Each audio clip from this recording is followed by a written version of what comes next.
Today, orderin natin lahat ng menu sa Mang Inasal. Mapa chicken hanggang halo-halo. Ang tanong, magkano kaya ang magagastos ko? Tara, samahan niyo ako.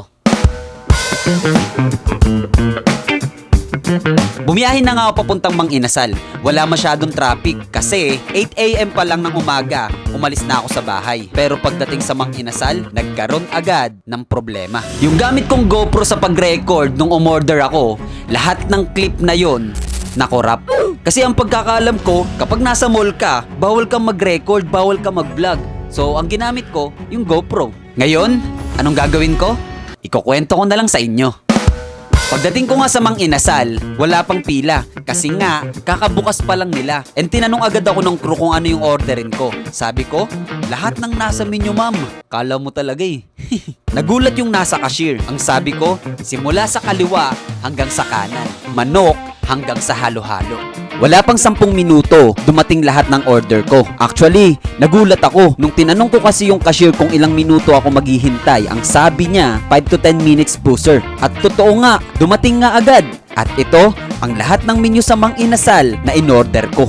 Murder ako ng isang pitcho, isang palabok, isang PM1 with Coke, isang halo-halo with ice cream, isang crema de leche, 2 pieces na toge, isang pork barbecue and 1 garlic rice and egg, isang sisig, at ito ang pinaka-the best nila na merong isang manok, palabok, rice, lumpiang toge, at barbecue. Wow! Sobrang dami nito. So ayun guys, ito na yung order natin. Lahat nakakalula, pero kailangan natin itong ubusin lahat. Isang pirasong sili lang guys yung binigay. Sobrang dami kong order, isang pirasong sili. Ganun na ba kamahal ang sili ngayon? Guys, trivia lang. Kapag kulay green yung plato mo dito sa Mang Inasal, doon nila malalaman na only rice ka.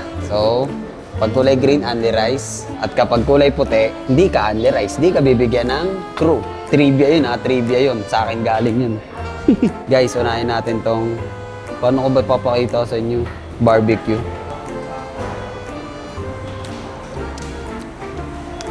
Ay, putik ko.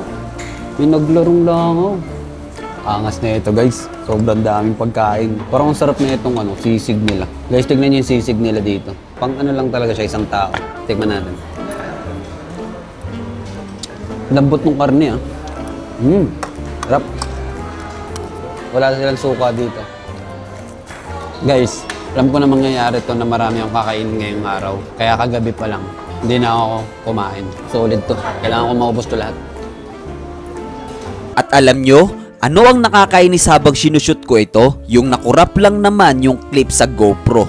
Bakit? Nawala lahat ng B-roll, A-roll, montage at yung second angle. Isa sa nakakaiyak na pangyayari kapag content creator ka. Kasi kahit anong gawin mo, hindi na maibabalik yun. At hindi mo na rin mauulit i-shoot yun. Maliban na lang kung marami kang pera. Bibiliin mo ulit lahat ng menu sa Mang Inasal. So lesson learned? Dapat i-check na maayos lahat ng equipment bago mag-shoot. Kasi hindi tayo si Coco Martin na pwedeng mag-take 1, take 2, hanggang take 5 kapag may mali sa mga shoot. Kaya solve na solve! Okay guys, tapos na natin ubusin.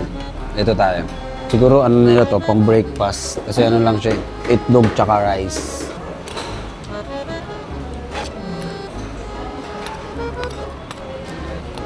Guys, ubos na yung isa natin plato. Pangalawang plato pala. Tingin nyo ba mauubos ko talaga lahat yon? Siguro mauubos ko lahat yon kapag nag-subscribe ka.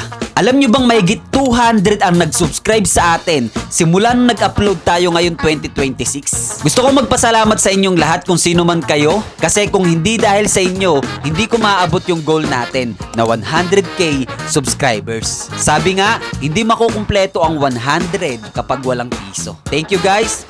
Back to the video. Ito na lang yung mga natitira. Okay guys, tignan natin guys yung palabok nila. Init ng camera oh.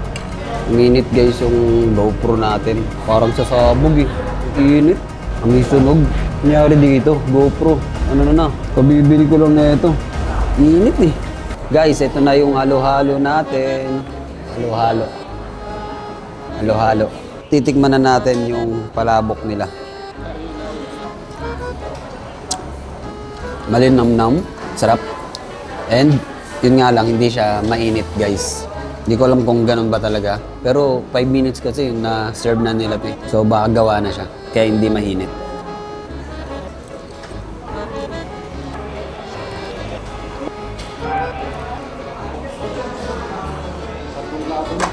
Okay guys, ito naman yung titikman natin. Magmamanok na tayo ngayon. Guys, nahirapan na ako kumain. Busog na ako. Hindi ko pa ito nasisimulan tong manok na to. May dalawa pa tayong ice cream. May sisig pa. Meron pang itong package. Ano ba tong package na to? Meron itong isang to. Okay, kainin na natin to guys. Kailangan maubos ko to. Hindi ko na kaya. Suko. Pwede ba ipa-take out to? Guys, titikman ko yung halo-halo. Feeling ko kasi pag tinake out natin to, masisira. Solid nung halo-halo nila guys. Daming ice cream, may ube, gulaman. Puno na agad oh. Titikman natin. Solid nung ice cream. Sarap guys ang halo-halo. Tanggal umay. Ang daming ice cream eh. Tapos may leche flan pa. May ube. Grabe namang halo-halo to. Sa totoo lang, hindi ko talaga siya naubos lahat. Hindi kaya ng tiyan ko. Masyadong marami and mabilis akong nabusog kakatubig. Kaya pina-take out ko na lang. Ang tanong, anong fast food naman ang pupuntahan natin? Para bilihin ang buong menu nila. Magsasama ako ng subscribers, comment down below sa YouTube. Comment nyo kung taga saan kayo. Kasi ako mismo ang pupunta sa lugar nyo. At alam nyo ba kung magkano ang nagastos ko? Ang nagastos ko lang naman ay 1,296. Kita nyo ba guys? Ayan, 1,296. Ayun yung ginastos ko guys nung in-order ko lahat ng nasa menu ng Mang Inasal. 1,296. Wow. Okay guys, tapos na tayo kumain. Let's go. And, Jake, ready ka na ba?